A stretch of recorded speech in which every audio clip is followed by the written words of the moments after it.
खुलुमबाय लोगोफोर, नोंथांमोनखौ एनबि ब्रह्म चेनेलाव आरो फिन खेबसेबाव बयखौबो बरायनाय बावहरग्रोनाय जाबाय। आं दिनै नोंथांमोननि सिगाङाव आरोबाव माखासे खौरां लानानै फैबावलायबाय। आसा खालामो नोंथांमोनहा खौरांखौ खोनासंनानै मोजां मोनगोन आरो जोबजासे नायलांगोन। गिबि खौराङावनो दङ, गोसोआरि बेंगुरा आइजोखौ जिनाहारि खालामनायनि अजद दैखांनायनि उनाव क'क्राझाराव रागा जोंखांनाय, दायनिगिरि हमजादों। माखासे सोमावसारगिरिफोरा दायनिगिरिफोरखौ आयेननि राहाजों सामलायनायनि अनगायै रायजो राजाफोरनि आखायाव गथायनांगौ होनना दाबि खालामनायनि जाहोनाव दुंहाव थासारि सोमजिदों। पाथरघाट ओनसोलाव सासे गोसोआरि बेंगुरा आइजोखौ जिनाहारि खालामनायनि उनाव सनिबारखालि क'क्राझाराव सुबुंफोरनि रागा जोंनायनि दोहौ सोमजिदों, जायनि जाहोनाव सदर पुलिस थानानि साखाथियाव हेंथा सोमावसारनाय आरो लामा होबथानाय जादों। खौरां मोननाय बादिब्ला बे जाथाया फुंनि 9:30 रिंगासोआव जादों, जायनि उनाव सोमावसारगिरिफोरा क'क्राझार बेलासिपारा लामाखौ होबथानानै दायनिगिरिखौ गोख्रों साजा होनांगौ आरो बिबानगिरिफोरा थाबैनो राहा लानो खावलायो। पुलिसआ फोरमायनाय बादिब्ला दायनिगिरिया रफिकुल इस्लाम, धुबरी जिल्लानि चापरनि सासे मावदांसा, पाथरघाटनि मोनसे कनस्ट्राक्सन थिलिआव खामानि मावगासिनो दंमोन। बे जाथायनि उनावनो हमनाय जायो। गिबि मोनदांथिनि बादिब्ला सासे मावरिया आइजोखौ दायनिगिरिया फुस्लायनानै गंसे न'आव लानानै गाग्लोबदों। सोमावसारगिरिफोरा बुंदों दि बोलि जानांनाय हिन्जावसाया गावनि बिबाजैनो जाथायनि सोमोन्दै खोन्थादों, जायनि जाहोनाव बे जाथायखौ मिथिनो मोनो। पुलिसआ आखाइ दैखांनानै हमनायनि सिगां जायगानि थागिबिफोरा दायनिगिरिखौ हमनानै गाग्लोबो। गुबुन मोनसे खौराङाव दङ, बिटिसिआ माजबाटआव गाहाय सुबुं अनसाय हाबाफारि जागायदों। 3,500 नखरनो नांगौ जानाय मुवा बेसादफोर रानदों। बयखौबो लाफानानै जौगाहोनायनि फारसे मोनसे मख'जाथाव आगानजों बड'लेण्ड टेरिटरियेल काउन्सिल (बिटिसिआ) शुक्रबाराव माजबाटआव इराकड रेइनब' समाजारि रांखान्थियारि जौगाथाय हाबाफारिनि गिबि खोन्दोखौ जागायदों, जाय हाबाफारिया 3,500 निबो बांसिन गोग्लैसोनानै थानाय मुलाम्फा मोनगिरिफोरनो गोनांथार मदद होयो। बे हाबाफारिनि गेजेरजों मोन 36% सेरफां बियाबनि मुलाम्फा मोनगिरिफोरनो कम्बल, मुसारि, साथा, दख'ना आरो नखरनि गुबुन गोनां मुवाफोरखौ बेसेन होनाङाजासे मोननो हागोन। बे राननाया मोनगिरिफोरनि थाखाय गोजोननाय लाबोदों, गुबैयै गोजां बोथोर आरो फोरबोनि सिगाङाव। गुबुन मोनसे खौराङाव दङ, 2025 मायथाइयाव 1,000 निबो बांसिन खावनाय मबाइल फनफोरखौ बोखांनो हायो। गुवाहाटी पुलिस कमिशनारेन्सआ गावनि ससियेल मिडिया पेजआव मोनसे क्राइम एन्ड इनफर्समेन्ट स्नेपशट फोसावदों, जाय 2025 मायथाइयाव पुलिसनि जाफुंसार बोसोरनि सोमोन्दै फोरमायथि होयो। रिपर्टनि बादिब्ला पुलिसआ 12 दाननि गेजेराव गासै 1,159 खावनाय मबाइल फनफोरखौ बोखांनो हादों। मावख'गिरिफोरा बोसोरनाङैनो मबाइल फन खावनायनि 1,032 जाथायफोरखौ नायबिजिरदों। बे अपारेशनाव सा 203 सुबुंफोरा खाजादोंमोन, मानोना आयेन आजायग्रा सुबुंफोरा गुवाहाटीनि लामाफोराव सिखावफोरखौ बोखारनो खामानि मावदों। गुबुन मोनसे खौराङाव दङ, इरानाव सोरखार बेरेखा सोमावसारनाया गोख्रों, सा 60 निबो बांसिन सुबुंनि जिउ खहा। इरानाव सोरखार बेरेखा सोमावसारनाया सोलिगासिनो दं, जायनि जाहोनाव गोबां सोमावसारगिरिफोरा जिउ खोमादों आरो हादोरनि माखासे बाहागोआव फोनांजाब राहा बन्द जानायनि जाहोन जादों, मानोना दावराव-दावसिया खमायनायनि जेबो नेरसोन नुनो मोनाखै। गोबां खौरां बिजोंनि रिपर्टनि बादिब्ला थांनाय बोसोरनि दिसेम्बर दानाव जागायनाय बे हेंथा सोमावसारनायनि उनाव खमैबो 62 सुबुंनि जिउ खहा जादों। फारसेथिं इरानआ गोबां हेंथा दिन्थिफुंनायजों जुजिगासिनो दं। शुक्रबाराव हादोरसा खौरां बिजोंआ आमेरिका आरो इजराइलजों सोमोन्दो थानाय उदखारि एजेन्टफोरखौ हिंसा सोमजिहोनायनि अजद होदों। 28 दिसेम्बर 2025 निफ्राय तेहराननि मोननै बाजारफोराव बेसेन बांनाय आरो रियालनि बेसेनाव गोख्रै खमायनायनि जाहोनाव जागायनाय बे सोमावसारनाया हादोरनाङै सोमावसारनायाव सोलायदों। आमेरिकायाव थानाय human rights activist news agency HRANA फोरमायदों दि 9 जानुवारियाव 13 सानाव हाबहैनाय बे सोमावसारनायाव सा 65 निबो बांसिन सुबुंफोरा जिउ खोमादों आरो खमैबो 2,311 सुबुंफोरखौ हमनानै दोननाय जादों। रिपर्टनि बादिब्ला इराननि गासै मोन 31 हादोरसाफोरनि मोन 180 नोगोरफोराव 512 जायगाफोराव दिन्थिफुंनायफोरा गोसारदों। गुबुन मोनसे खौराङाव दङ अख्रांमा बिगियाननि सांग्रांथिखौ बांहोनो थाखाय सा-सानजा ओनसोलनि सा 800 फरायसाफोरा इजर'आव दावबायदों।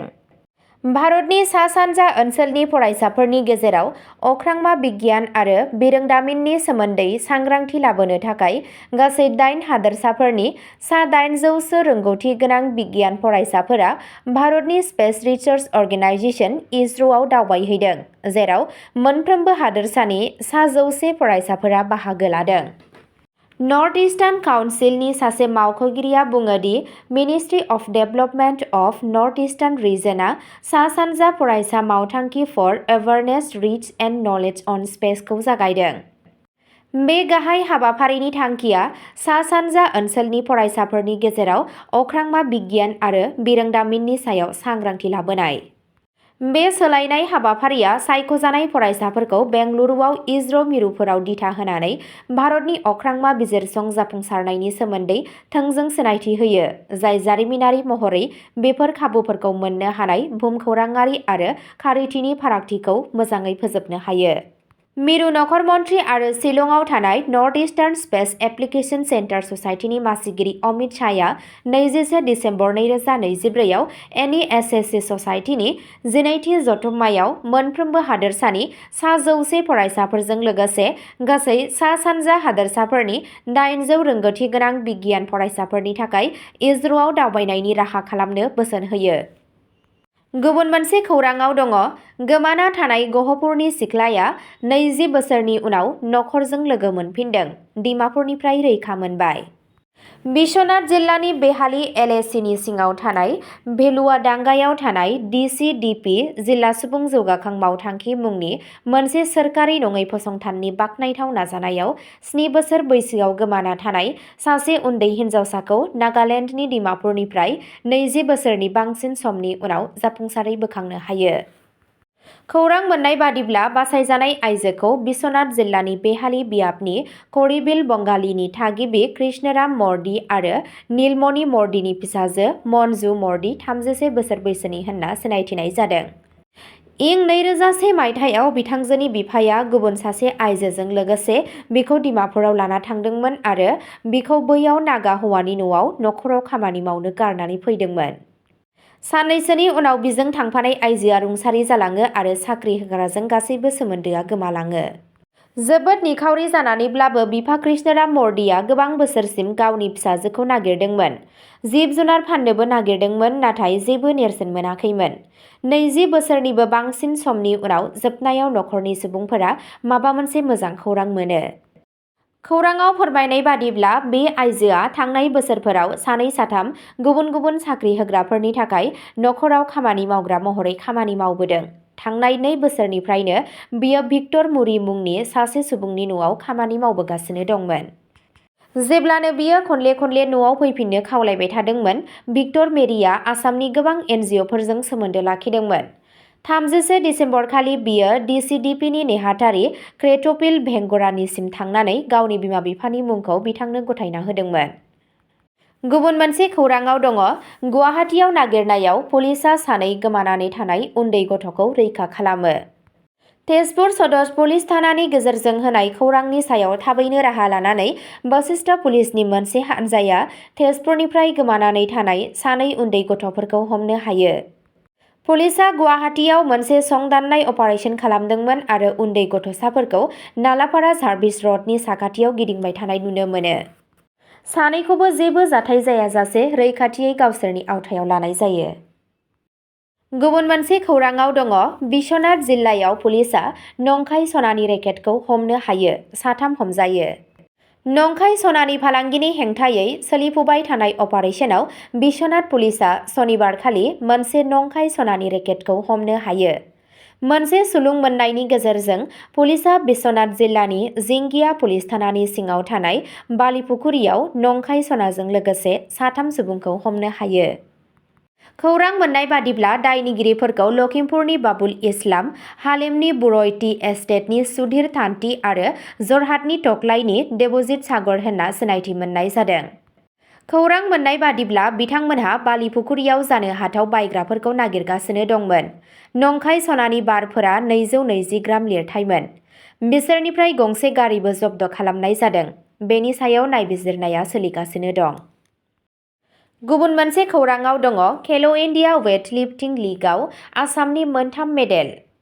आसामा सनिबाराव मदिनगराव जानाय अस्मिता खेल' India national weight lifting लीगआव 3 medal देरहादों। परिसमिता गगैया 44 केजिआव सनानि मेडेल मोननो हायो। लोगोसे आइसांफा गगैया 81 केजिआव सनानि मेडेल मोननो हायो। हादोरसानि मेडेलफोरनि अनजिमाखौ दाजाबदेरनानै गलाघाटनि रियामणि बर'आ 48 किल'ग्राम थाखोआव ब्रन्जनि मेडेलखौ मोननो हायो। जोबथा खौराङाव दङ डिजेल खावनायनि सायाव नुनमाथि पुलिसआ गोख्रों राहा लायो। 2300 लिटारनिबो बांसिन जब्द। थि खौरांनि सायाव बिथा खालामनानै नुनमाथि पुलिसनि मोनसे हानजाया सेक्टर 3 नि मदघरिया दालांनि साखाथियाव गंसे अट' रिक्साखौ होबथायो आरो खावनाय डिजेलनि मोनसे ल'ड मोनो। अपारेशननि गेजेरजों पुलिसआ थावनि रोगानाय हाजोनि थागिरि रमजान आलीखौ खायो।